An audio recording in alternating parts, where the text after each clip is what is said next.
जय हिंद साथियों, स्वागत है आपका मेरे YouTube चैनल जेके साहिल स्टडी में। तो आज के वीडियो में हम पेट से संबंधित बहुत ही महत्वपूर्ण क्वेश्चंस हिंदी में, सामान्य हिंदी में जो प्रश्न पूछे जाते हैं उनको हम इस वीडियो में देखेंगे। तो चलिए शुरू करते हैं आज का ये वीडियो। जिन्होंने अभी तक लाइक नहीं किया प्लीज़ लाइक कर दीजिए और चैनल को सब्सक्राइब करते जाइए। चलिए शुरू करते हैं। सबसे पहले क्वेश्चन देखते हैं। पहला क्वेश्चन 76वां क्वेश्चन है, क्योंकि हमने पिछले वीडियो में हमने मैथ के क्वेश्चंस देखे थे तो उसके आगे क्रम है, इसलिए क्रम पे मत जाइएगा। चलिए शुरू करते हैं। पहला क्वेश्चन, दिए गए शब्द का विलोम चुनिए। तो ऑप्शन है प्राकृतिक, कृत्रिम, बनावटी, कृत्रिमी। क्या हो जाएगा दोस्तों, आंसर दीजिए। चलिए, तो इसका करेक्ट आंसर हो जाएगा ए नंबर, प्राकृतिक। कृत्रिम का विलोम क्या होता है दोस्तों, प्राकृतिक होता है। ठीक है दोस्तों का क्वेश्चन। चलिए शुरू करते हैं अगला क्वेश्चन। अगला क्वेश्चन क्या है दोस्तों, दिए गए शब्द में पर्यायवाची शब्द चयन कीजिए।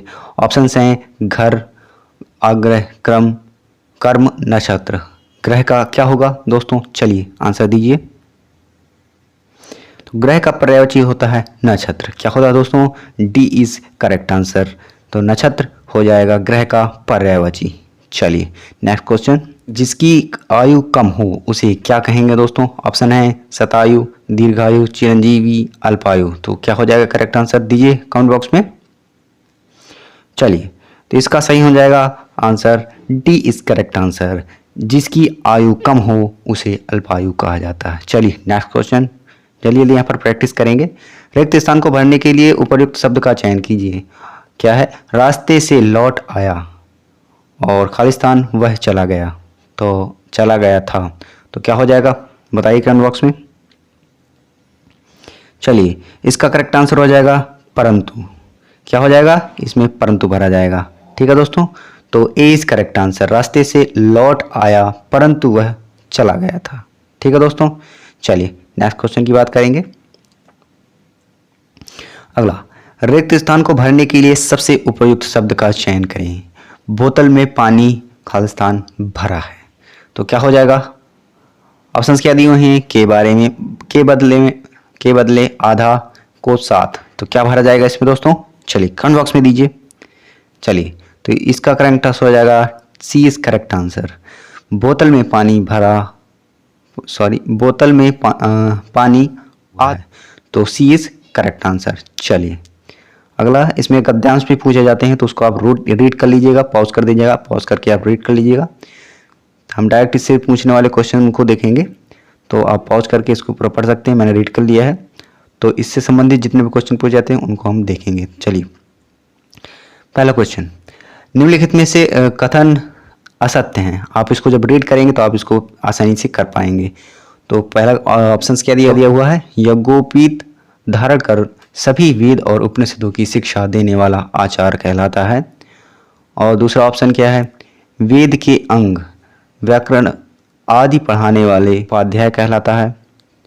अगला ऑप्शन, उपनयन आदि संस्कारों को संपन्न करने वाला ब्राह्मण गुरु कहलाता है। ऑप्शन डी क्या है, उपनयन के पश्चात वेद की शिक्षा देने वाला आचार्य कहलाता है। तो क्या हो जाएगा इसका करेक्ट आंसर दीजिए कमेंट बॉक्स में।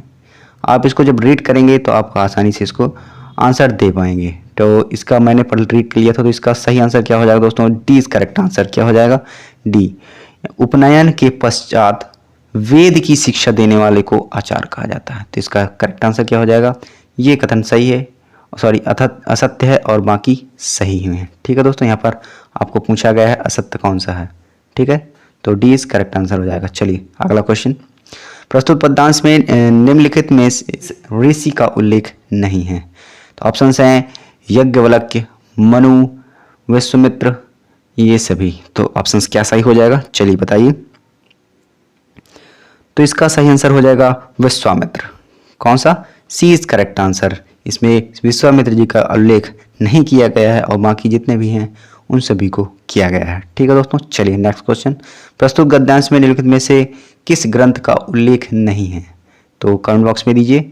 ऑप्शंस क्या है, मत्स्य पुराण, यज्ञवल्क्य स्मृति, महाभारत, श्वेताश्वरोपनिषद। क्या हो जाएगा कमेंट बॉक्स में दीजिए। आप इसको रीड कर लीजिएगा तो आप आसानी से आप इसको कर पाएंगे। ठीक है दोस्तों, आप पूरा पैराग्राफ रीड करके ही इसको करिएगा तो आप काफ़ी क्वेश्चंस आसानी से कर सकते हैं। तो क्या हो जाएगा आंसर दोस्तों? तो इसका सही हो जाएगा इसमें मत्स्य पुराण और महाभारत, मत्स्य पुराण, महाभारत और श्वेताश्वोपनिषद इनका उल्लेख हुआ है, लेकिन ये ऊपर याज्ञवल्क्यम स्मृति इसका उल्लेख नहीं हुआ है। इन तीनों का उल्लेख हुआ है दोस्तों, मत्स्य पुराण, महाभारत और श्वेताश्वोपनिषद। ठीक है दोस्तों, इसका उल्लेख हुआ है और ऑप्शन इसका सही क्या हो जाएगा? B is correct answer. यहाँ पर बी का उल्लेख इस पैराग्राफ में नहीं किया गया। आप जब इसको रीड कर लेंगे तो आसानी से कर पाएंगे, इसलिए बार बार कह रहा हूँ आप इसको जरूर रीड करिएगा। प्राचीन भारत में शिक्षक को किसके समतुल्य समझा जाता था? तो ऑप्शंस क्या हैं? पिता, ब्रह्मा, पुजारी, ईश्वर। तो क्या हो जाएगा करेक्ट आंसर? कमेंट में दीजिए दोस्तों। तो इसका सही आंसर हो जाएगा शिक्षक को ईश्वर के समतुल्य समझा जाता है, हो जाएगा डी इज करेक्ट आंसर। प्राचीन भारत में शिक्षक को ईश्वर के समान समझा जाता था। ठीक है दोस्तों, चलिए नेक्स्ट क्वेश्चन। जिसका मन शांत हो उसे कहा जाता है, क्या कहा जाता है? शांत, सुशांत, निशांत, शांत चित्त। तो आंसर दीजिए कमेंट बॉक्स में, क्या हो जाएगा दोस्तों? शांत चित्त। क्या हो जाएगा? D is correct answer. जिसका मन शांत होता है उसे शांत चित्त कहा जाता है। चलिए एक पैराग्राफ और दिया हुआ है, उसको आप रीड कर लीजिएगा पूरा। पूरा रीड करने के बाद आपको पूरे क्वेश्चन इसके आगे जो दिए रहेंगे उनको आप कर पाएंगे। तो पॉज करके आप कर सकते हैं, मैं स्किप कर देता हूं उसको। चलिए क्वेश्चन इनसे संबंधित, इस पैराग्राफ से संबंधित आपको यहाँ पर दिए हुए हैं। चलिए पहला क्वेश्चन क्या है? प्रस्तुत गद्यांश में सर्वाधिक उपयुक्त शीर्ष निम्नलिखित में से क्या हो सकता है? तो ऑप्शन है प्राचीन काल में शिक्षा और प्राचीन भारत के विषय और भारतीय शिक्षा प्रणाली, भारतीय ज्ञान। तो इसका आंसर क्या हो जाएगा दोस्तों? उपयुक्त शीर्षक इसमें क्या हो सकता है? कमेंट बॉक्स में दीजिए। चलिए तो इसका सही आंसर क्या हो जाएगा? प्राचीन भारत में अध्ययन के विषय, यह इसका उपयुक्त शीर्ष माना जा सकता है। ठीक है दोस्तों, यही इसका उपयुक्त शीर्ष माना जाएगा। चलिए तो इसका बी इज करेक्ट आंसर। ठीक है दोस्तों, आप पैराग्राफ को रीड कर लीजिएगा तो आप आसानी से उसको कर सकते हैं इन सभी प्रश्नों को। चलिए वैदिक काल में निम्नलिखित किस विषय की शिक्षा दी जाती थी? ऑप्शन हैं व्याकरण, निरुक्त, ज्योतिष, ये सभी। तो ऑप्शंस क्या हो जाएंगे सही? चलिए कमेंट बॉक्स में दीजिए।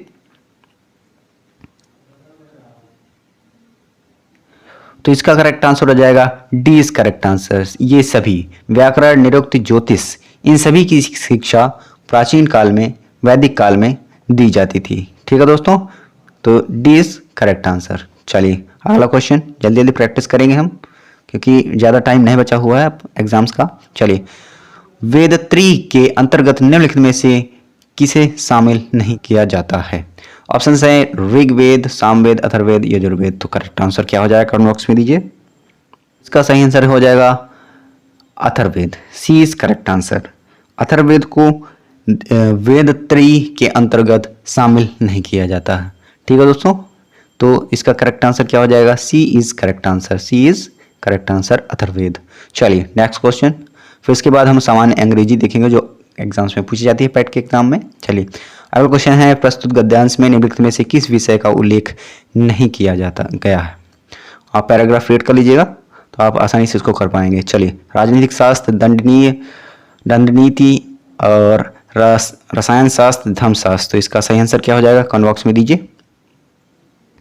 चलिए तो इसका सही आंसर क्या हो जाएगा? D is correct answer. यहाँ पर रसायन शास्त्र का उल्लेख नहीं किया गया और बाकी राजनीति शास्त्र, दंडनी और धर्मशास्त्र ये सभी का किया गया है यहाँ पर उल्लेख। चलिए अगला क्वेश्चन, काव्य शास्त्र में कौन सा समास है? चलिए बताइए। ऑप्शन हैं अवयवी समास, तत्पुरुष, द्वंद्व, कर्मधारय। तो इसका करेक्ट आंसर क्या हो जाएगा? दीजिए कमेंट बॉक्स में। चलिए तो इसका सही आंसर क्या हो जाएगा दोस्तों? तत्पुरुष समास हो जाएगा काव्य शास्त्र का। ठीक है दोस्तों, चलिए अगला क्वेश्चन आप देखते हैं सामान्य अंग्रेजी। सामान्य अंग्रेजी में पूछे जाने वाले क्वेश्चन प्रैक्टिस करेंगे। आप इसको रीड कर लीजिएगा, आराम से रीड कर लीजिएगा। मैंने इसको रीड कर लिया है और इनसे जुड़े जो क्वेश्चन पूछे जाते हैं उनको हम देख लेते हैं। चलिए, यहाँ पर जो आपको ये दिख रहे हैं ये 91, 92, 93 ये आपको क्वेश्चन में दिए हुए हैं। यहाँ पर आप देख सकते हैं इसके नीचे ये क्वेश्चन जो दिए हैं 91 ये यहाँ पर, तो यहाँ के स्थान पर इनमें से क्या भरा जाएगा यही यहाँ पर आपको कहा गया है, इसमें क्या भरा जाएगा, फिलिंग ब्लैंक। ठीक है दोस्तों, यहाँ पर कौन सी ग्रामर यूज होगी। तो चलिए, तो 91 में क्या कह रहा है, सुमिसिव, अबमिशिव, हेल्पफुल, वैशियस। तो यहाँ पर आप देख लीजिए, रीड कर लीजिए क्या है। यहाँ पे man is social animal hence showing a, यहाँ पर खालिस्तान दिया हुआ है, 91 दिया हुआ है, और यहाँ पर बिहेवियर इज इक्विवेलेंट। तो यहाँ पर आप देख सकते हैं 91 नंबर में क्या होता है दोस्तों, वैसे इसका मतलब होता है पापमय या बुरा, दुष्ट भी कह सकते हैं। तो यहाँ पर इसको भरा जाएगा, हेंस शोविंग वैसेस behaviours is equivalent to showing a animal behaviour. मतलब कहा गया है कि यहाँ पर कि आप जानवरों की तरह प्रति व्यवहार करते हैं तो आप क्या कहलाएंगे, दुष्ट कहलाएंगे, पाप में होंगे। ठीक है दोस्तों, पाप की कहलाएंगे, बुरे कहलाएंगे। चलिए, अगला है 92 में क्या कहा गया है, यहाँ पर पढ़ लीजिए, पहला पैराग्राफ पढ़ लीजिए क्या है। साइकोलॉजिस्ट दैट दो violent behaviour is inherent but it can be managed. ठीक है दोस्तों, सीज, सेइंग, स्पीक, से, तो साइकोलॉजी कहता है, तो यहाँ पर क्या हो जाएगा, D is correct answer. Psychology कहता है say that violent behaviour is inherent बस कैन बी मैनेज्ड, फिर भी वो मैनेज कर लेता है। ठीक है दोस्तों, चलिए, तो D is correct answer, D is correct answer, says यहाँ पर भरा जाएगा। चलिए, अगला है 93, इसको देखते हैं, यहाँ पर पैराग्राफ पढ़ लेते हैं उसको। और क्या दिया हुआ है, provided a healthy and cordial home environment of kid help to build strong family values and reduce the, यहाँ पर भरना है 93 में, उसको पढ़ेंगे। क्या दिए हुए हैं, tendency, aim, preference, choice, to react violently. यहाँ पर आपको कहा गया है कि जो छोटे बच्चे होते हैं उनका वातावरण, घर का वातावरण छोटे बच्चों का जो पढ़ता है और स्ट्रॉन्ग फैमिली बनाता है, कैसा बनाता है वो वहाँ के वातावरण से संबंधित होगा। ठीक है दोस्तों, कैसे जैसा वातावरण में आप छोटे बच्चे रहेंगे वैसे ही उनका बिहेवियर बन जाता है। ठीक है दोस्तों, यहाँ पर क्या भरा जाएगा, टेंडेंसी, एम, प्रेफरेंस, चॉइस। तो यहाँ पर क्या भरा जाएगा दोस्तों, यहाँ पर टेंडेंसी भरा जाएगा। टेंडेंसी मीन्स होता है प्रवृत्ति, जैसी प्रवृत्ति। तो यहाँ पर रिड्यूस क्या भरा जाएगा, reduce the tendency to react violently. वहाँ प्रवृत्ति को हमको क्या करना चाहिए, हटाना चाहिए, बदलना चाहिए। ठीक है दोस्तों, चलिए, तो यहाँ पर क्या 93 में सही हो जाएगा, ए इज करेक्ट आंसर, टेंडेंसी। ठीक है दोस्तों, चलिए, अब है अगला question. Select the most appropriate options to fill the blank toddler brain। Khalistan यहाँ पर भरा जाएगा, क्या भरा जाएगा, pretty much fully developed by the age of 3। तो क्या भरा जाएगा, ग्रामर में क्या भरा जाएगा इसमें, ए toddlerly brain is pretty, क्या होता है, सुंदर होता है, much fully developed by the age of 3। ठीक है दोस्तों, तो यहाँ पर क्या भरा जाएगा, सी इज करेक्ट आंसर। ठीक है दोस्तों, चलिए, select the antonyms to give words. ये जो वर्ड दिया हुआ है एसल्ट, तो इसका एसल्ट का मतलब क्या होता है दोस्तों, हमला करना, हिट करना, स्ट्राइक करना। और क्या होता है, साइक्लिकली अटैक, ये भी होता है। और डिफेंस का मतलब होता है बचाव करना। तो यहाँ पर हमको डिफेंस डी दिया हुआ है, डिफेंस दिया हुआ है, इसमें भी बचाव करना। तो ये इसका हो जाएगा एंटोनिम्स, पर्याय।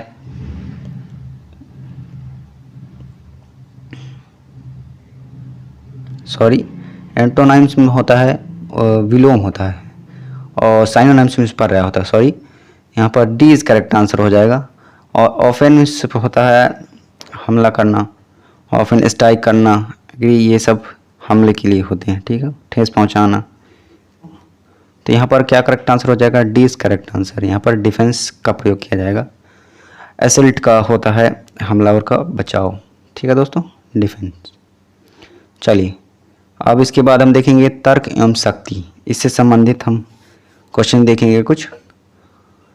चलिए RST 181920 से किस प्रकार संबंधित है, उसी प्रकार जिस प्रकार संबंधित है उसी प्रकार GHI किस से संबंधित होगा। तो इसमें देखिए क्या करना है आपको, इसके देखिए आर जो ग्रामर में आप देखेंगे ABCD तो आपको आती ही होगी। तो ग्रामर में जैसे यहाँ पर वर्ड आर काउंटिंग करेंगे तो आप 18 में आएगा, कितने आएगा, 18 में आएगा। तो यहाँ पे आर को अलग कर लीजिए, 18 का हो जाएगा, ये आर का हो जाएगा 18। इसी प्रकार 19 जो हो गया, सॉरी 19 जो होगा, ये जो 19 है ये S आएगा, आर के बाद S। अब जो T आता है वो 20 के वर्ड में आता है, 20 नंबर में आता है। आप काउंट करिएगा तो आप पता चल जाएगा, ABCD आपको आती होगी। तो इसी प्रकार G जो यहाँ पर देखा गया है कि G काउंट करेंगे तो वहाँ पर कौन से नंबर पे आएगा, फिर H कौन से नंबर पे आएगा, फिर I कौन से नंबर पे आएगा, वही आपको इसमें बताना है। ये यहाँ पर तर्क लगेगा। तो क्या हो जाएगा, G 7 नंबर में आता है, कितने आता है, 7 नंबर में आता है। तो 7 नंबर देखिए कौन कौन सा है, तो ये ऑप्शन तो गलत ही हो गया। अब इन तीनों में देखते हैं, 7 नंबर G तो सही हो गया, फिर H I 7 8 9, ठीक है दोस्तों। तो क्या सही हो जाएगा, 7 8 9, जो कि C नंबर इस करेक्ट आंसर हो जाएगा। GHI आता है ना ऐसे, तो 7 8 9 ऐसे क्रम में आता है, तो C इज करेक्ट आंसर। चलिए इसका सही आंसर हो जाएगा C नंबर। चलिए अगला क्वेश्चन दिया हुआ है, नीचे दिए गए कथन को 2 तर्क दिए हुए हैं और निर्णय लिए गए कथन में से संबंध कौन सा तर्क मजबूत है, ये आपको बताना है इसमें। और कथन क्या है, क्या निजी क्षेत्र को भारत में अस्पतालों को संचालित करने की अनुमति दी जानी चाहिए। चलिए और यहाँ पर कथन दिया गया है क्या है, उसमें तर्क क्या दिए हुए हैं। पहला तर्क है हाँ वे उन्नत पश्चिमी देशों में संचालित होते हैं। दूसरा है नहीं, अस्पतालों की निजी हाथों में रखना खतरनाक है। तो यहाँ पर कथन क्या है, क्या निजी क्षेत्र को भारत में अस्पतालों को संचालित करने की अनुमति दी जानी चाहिए। तो पहला तर्क देखते हैं, हाँ वे उन्नत पश्चिमी देशों के संचालित होते हैं। तो इसमें क्या कहा गया है, केवल तर्क 1 मजबूत है, केवल तर्क 2 मजबूत है, ना तो तर्क 1 मजबूत है, और ना कथन फर्स्ट और ना सेकंड मजबूत है। तो इसका आंसर क्या हो जाएगा दोस्तों, चलिए बताइए। तो इसका सही आंसर हो जाएगा ना तो पहला मजबूत है तर्क, क्या कहा गया, हाँ वे उन्नति पश्चिमी देशों से संचालित होते हैं, ये तो गलत हो गया। और क्या दिया हुआ है, नहीं अस्पतालों की निजी हाथों में रखना खतरनाक है, ये भी तर्क मजबूत नहीं है। क्या निजी क्षेत्रों को भारत के अस्पतालों को संचालित करने की अनुमति दी जानी चाहिए, तो बिल्कुल सी इज करेक्ट आंसर, ना तर्क 1 सही है ना तर्क 2 सही है, तो सी इज करेक्ट आंसर हो जाएगा। चलिए अगला क्वेश्चन, शुक्रवार को गणतंत्र दिवस के अवसर पर छुट्टी थी, अगले महीने को 15 तारीख को फिर से छुट्टी का दिन है, इस 15 तारीख को कौन सा दिन होगा। चलिए कमेंट बॉक्स में दीजिए। तो ऑप्शंस क्या है, बुधवार, शुक्रवार, रविवार, गुरुवार। तो क्या सही आंसर हो जाएगा, चलिए बताइए कमेंट बॉक्स में। इसको आपको कैसे निकालना है, इसको निकालने के लिए आप क्या करेंगे, 15 दिन तो दिए हुए हैं तो 15 दिन लिख लीजिए, 15 और प्लस 5 दिन और बढ़ा दीजिए, फिर बटे में कितना हफ्ता कह रहा है, 7, ठीक है दोस्तों, और 7 कर दीजिए, कितना आ जाएगा, 15, ठीक है दोस्तों। यहाँ पर 15 तारीख आ जाएगी और 15 तारीख को क्या रहेगा, गुरुवार रहेगा। तो डी इज करेक्ट आंसर। ठीक है दोस्तों, यही यहाँ पर आपको तर्क लगाना है। ठीक है दोस्तों, चलिए, तो डी इज करेक्ट आंसर उसका हो जाएगा। चलिए अगला क्वेश्चन, यदि किसी कोड को भाषा इतने को इतना लिखा जाता है तो उस भाषा में इसको किस प्रकार लिखा जाएगा। चलिए इसको बताइए कमेंट बॉक्स में क्या होगा आंसर। चलिए यहाँ पर आपको देखिए, यहाँ पर लगाना क्या है, एस जो है, एस में 1 जोड़ दीजिए, एस के बाद क्या आता है, टी आता है। ठीक है, +1 कर दिया। और यहाँ पर ई है, ई जो देखिए यहाँ पर सेम है, देखिए सेकंड नंबर में सेम है ई। फिर उसके बाद आई जो आता है, आई के बाद क्या आता है, यहाँ पर आई है तो आई के बाद जे आता है। तो यहाँ पर एक आगे बढ़ाकर लिखा गया है। फिर यहाँ पर आप देख सकते हैं अगले में एस सेम रखा गया है। फिर उसी प्रकार एम के बाद एन आता है, उसमें एक कर दिया गया, एक के बाद एक क्रम में कर दिया गया। फिर ओ को सेम कर रखा गया। मतलब कुल मिलाकर कहने के बाद क्या है कि एस के बाद पहला अक्षर देखिए, उसके बाद एक अक्षर बढ़ाकर लिख दिया गया यहाँ पर आगे, यहाँ के बाद आगे बढ़ा दिया गया। फिर उसके बाद दूसरे सेकंड अक्षर को क्या किया गया, सेम कर दिया गया। फिर उसके बाद यहाँ पर आएगी, फिर एक अक्षर बढ़ा देना, ऐसे करके बढ़ा देना है। तो उसी प्रकार इसमें भी यही रूल फॉलो होगा। तो ई के बाद क्या करना है, एक बढ़ा देना है, ई के बाद एफ। तो यहाँ पर देखिए और किसी में नहीं है और तीनों में ऑप्शन में एफ नहीं है, तो ए इज करेक्ट आंसर। क्या हो जाएगा दोस्तों, ए इज करेक्ट आंसर। क्या हो जाएगा, ए इज करेक्ट आंसर। ठीक है दोस्तों, तो ये सिंपल था, ज़्यादा कठिन नहीं था। तो चलिए लास्ट क्वेश्चन देखते हैं, तर्क से संबंधित है, लास्ट है। अनु बाली की बहन है, कोमल बाली की माँ है, दीनू कोमल का पिता है, ईयान दीनू की माँ है, अनु दीपू की किस प्रकार से संबंधित है। तो देखिए यहाँ पर सबसे पहले आप कर लेंगे ईयान, ईयान को समझेंगे सबसे पहले। ईयान ये बड़ा हुआ है, ठीक है दोस्तों। फिर उसके बाद दीनू आएगा, दीनू। अब दीनू के बाद फिर उसके बाद नीचे कौन है, कोमल। ठीक है दोस्तों, उसके बाद कोमल, फिर कोमल के बाद बाली। आप उसमें लिख लीजिएगा, ऐसे आपको समझ में आ जाएगा। दीन और बाली और अन्नू ये क्या है, दोनों सेम है, बहने बहने हैं। अन्नू और बाली यहाँ पर आपको दिया हुआ है, तो क्या हो जाएंगे, दोनों बहने बहने हो जाएंगी। तो ये ईयान दीनू की माँ है। ठीक है, तो अन्नू और दीनू में बताना है ये क्या होंगी। तो ये होंगी पोती और नानी। ठीक है दोस्तों, नातिन, यही इनका संबंध होगा। तो डी इज करेक्ट आंसर हो जाएगा दोस्तों, डी इज करेक्ट आंसर। तो आज के लिए इतना ही रखते हैं दोस्तों।